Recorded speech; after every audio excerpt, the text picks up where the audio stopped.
కప్పుడు నీళ్లు పోసి కుప్పంకు నీరు తీసుకొచ్చామని ఆనాటి పాలకులు అన్నారు. కడప స్టీల్ ప్లాంట్కి 2 సార్లు శంకుస్థాపన చేశారు. అక్కడ కనీసం ఒక్క ఇటుక కూడా పడలేదు.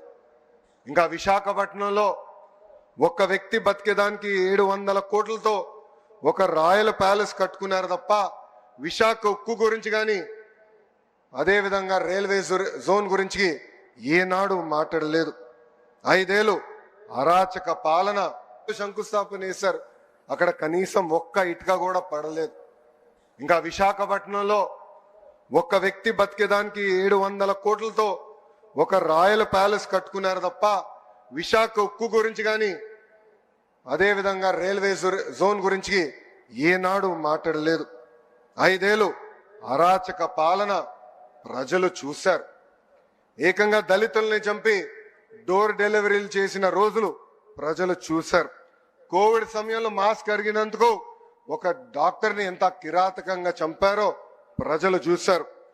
అక్కని వేధించాడని కంప్లైంట్ చేసిన ఒక అమర్నాథ్ గౌడ్ని ఏకంగా పెట్రోల్ పోసి తగలబెట్టి చంపేసిన రోజులు ప్రజలు చూశారు.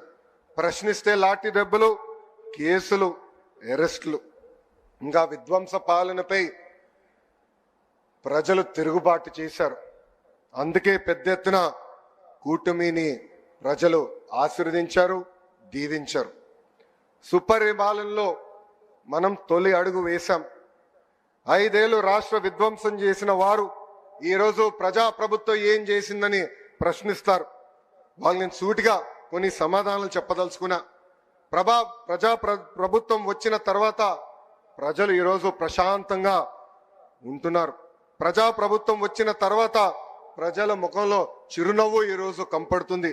ప్రజాప్రభుత్వం వచ్చిన తర్వాత ప్రజా సంఘాలకు ప్రశ్నించే హక్కు కూడా ఈరోజు కూటమి ప్రభుత్వం అందించింది. నియంత పాలన నుంచి ప్రజలకి నిజమైన స్వాతంత్రం ఈరోజు వచ్చింది.